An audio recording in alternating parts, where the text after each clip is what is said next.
ఇది కొత్తగా తెలుసా? ఇప్పుడు రమ్యకృష్ణ ఉంది, చక్రవర్తి అనే సినిమాలు నాకు చిల్లిగా చేస్తాయి. తర్వాత మళ్ళీ ముగ్గురు మన గారు ప్రియులు చేస్తారు. అలాగే రక్త సంబంధం అనే సినిమాలో రామారావు గారు పక్కన సావిత్రి గారు అట్లా చెల్లిగా చేశారు. వాళ్ళు ఏ సినిమాకి ఆ సినిమాని సెపరేట్ యూనిట్ గా కథ కరెక్ట్ గా సెట్ అయిపోయి కరెక్ట్ ఉంటే అసలు వాళ్ళేమి సినిమా రన్నింగ్ అవుతుండగా పాజ్ ఇచ్చి అప్పట్లో చేశారు కదా, మళ్ళీ ఇదేంటి అనుకోరు. So that's very good cycle.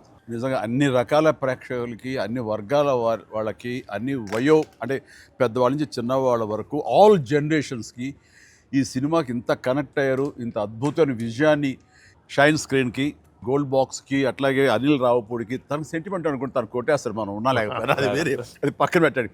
So Venky గారికి మాకు ఇంత ఆనందాన్ని ఇచ్చి, ఇంత పెద్ద సక్సెస్ని ఇచ్చి నిజంగా చెప్తాను మనస్ఫూర్తిగా కృతజ్ఞతాపూర్వకంగా నిజంగా ఆడియన్స్కి మేము ఎప్పుడు రుణపడి ఉంటాము. అండ్ నా మిత్రుడు, సోదర సమానుడు వెంకీ చాలా పెద్ద మనసుతోటి ఈ సినిమా ఒప్పుకొని దానికి పూర్తి స్థాయిలో మనసావాచ కర్మని ఇన్వాల్వ్ చేసి ఇది ఇంత రక్తిగడ్డానికి ఫినిషింగ్ వచ్చేసరి సినిమా ఆ మరో లెవెల్ వెళ్ళడానికి కారణమైనటువంటి నా మిత్రుడు కూడా మీ అందరి సమక్షంలో నా హృదయపూర్వక ధన్యవాదాలు తెలియజేస్తాను.